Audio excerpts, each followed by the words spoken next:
और उनका पैर को पकड़ लिया। आदत होती, कहते आदत होती किसी किसी की थोड़ा बहुत मजाक हंसी करने की। क्या किया कि ऋषि अपना संध्या पूजा में पाठ में अपने भजन में लगे थे। ऋषि महात्माओं का स्वभाव होता है अपने भक्ति भाव पूजा पाठ में मस्त रहते हैं। वो किसी का आगे पीछे ऊपर नीचे का टेंशन नहीं लेते, कहाँ क्या होने वाला है। वो अपने पूजा पाठ में मस्त थे। वो अपना जल में खड़ा होकर के अपनी तपस्या में थे, अपना कार्य कर रहे थे। और जैसे ही पैर पकड़ा तो क्रोधित तो होकर के श्राप दे दिया। अरे दुष्ट, तूने ग्राह की तरह मेरा पैर को जकड़ करके पकड़ लिया है। किसके तरह? ग्राह की तरह। जैसे गजेंद्र को ग्राह ने जकड़ कर पकड़ा था। अगर परमात्मा न आते तो वह ग्राह का तो कल्याण ही हो गया था। इसलिए कहते हैं तूने ग्राह की तरह मेरा पैर को पकड़ा है, जा तू ग्राह ही हो। उसे श्राप दे दिया।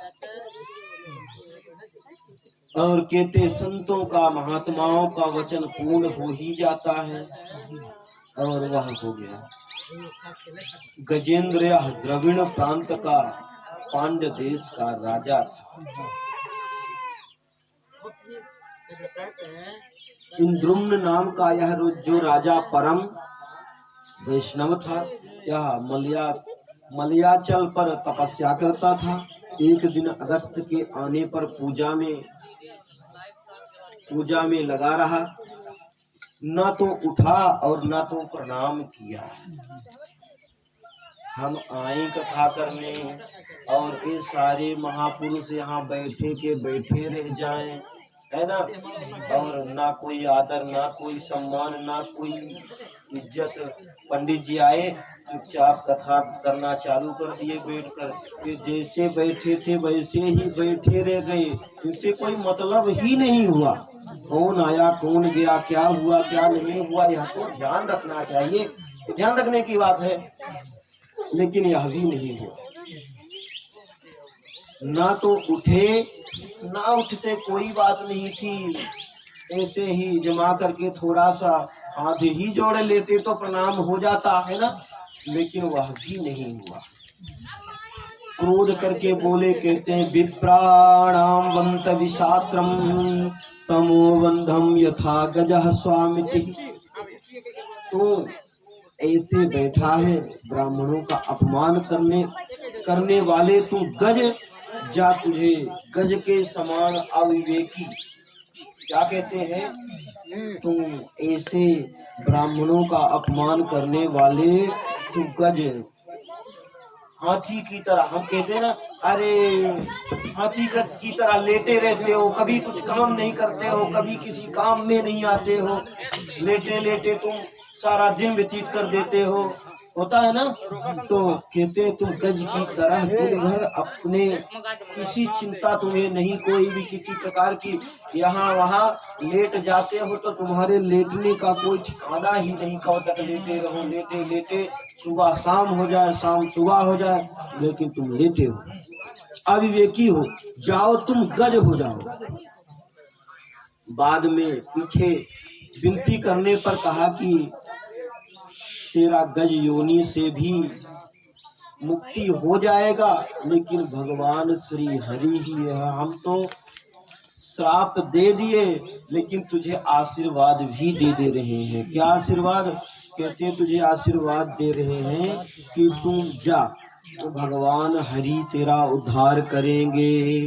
और गजेंद्र मोक्ष के बाद भगवान बोले, जो तुम्हारे इस गजेंद्र मोक्ष का पाठ करता है, श्रवण करता है, जो सुनता सुनाता है, उसको भी कोई संकट आ जाए तो परमात्मा उस पर भी कृपा करते हैं और उसका भी कल्याण का निवारण कर देते हैं।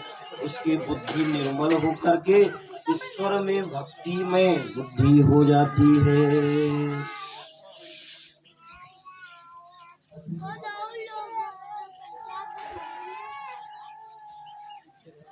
और कहते हैं ऐसे तारणहार भगवान, जब ऐसे ऐसों को तार दिया तो हम सब तो मानव प्राणी है ना, हम सबको तो तार ही देंगे, लेकिन उस तारने का कोई ऐसा उपाय भी होना चाहिए जो हम तर जाएं। कहते हमें अगर प्यास लगी है, जोर की लगी है प्यास, तो हमें क्या करना पड़ेगा? कहते हमें पानी के पास जरूर जाना पड़ेगा, और नहीं तो अगर हम पानी के पास ना गए तो कल्याण कैसे होगा? कहते होना मुश्किल ही है। क्या कुआं मेरे पास पिलाने पानी आएगी? वो कहेगी बेचारा प्यासा है, इसको चलो पानी पिला दे, इसकी प्यास मिट जाए। हमें प्यास लगी, गिलास में पानी नीचे धरा तो हम कैसे पी सकते हैं? उठाना तो पड़ेगा, इतना कष्ट तो करना हमें ही पड़ेगा, है? सही बात है ना? तो कहते हैं कि परमात्मा से अगर प्रेम लगाना है तो परमात्मा का ही होना पड़ेगा, यह निश्चित है ना? इसलिए हम सबको परमात्मा का होना है। तारा है सारा जमाना, श्याम हमको भी तारो, हमको भी तारो श्याम, हमको भी तारो। मीरा को तारा तूने, गणिका को तारा तूने, ना जाने किसको कहते, ना जाने अजामिल को, गज को, ब्रीद को, ग्राह को, किसको किसको तूने तार दिया, और हमारे जैसों को क्यों नहीं तार रहा? हमारा ध्यान कब आएगा? अर्जी तो हमारी कितनी बार लग चुकी है कि हमको भी तारो, लेकिन क्यों नहीं तारते हो? तारो कहते अर्जी तो हमने लगाई ना जाने कितने बार, लेकिन वो पास नहीं हो रही है। वो ना जाने किस कोने में जाकर छिप जाती, कहाँ दब जाती है वो फाइल की तार मेरी तरने की नंबर नहीं आता है। हमने कितनी बार हनुमान जी को सुंदरकांड सुनाते रहे, वो सुन ही नहीं रहे। अरे सुनेंगे भाई साहब, कब सुनेंगे? जब तुम्हारा काम हो जाएगा तो वो सुन लेंगे।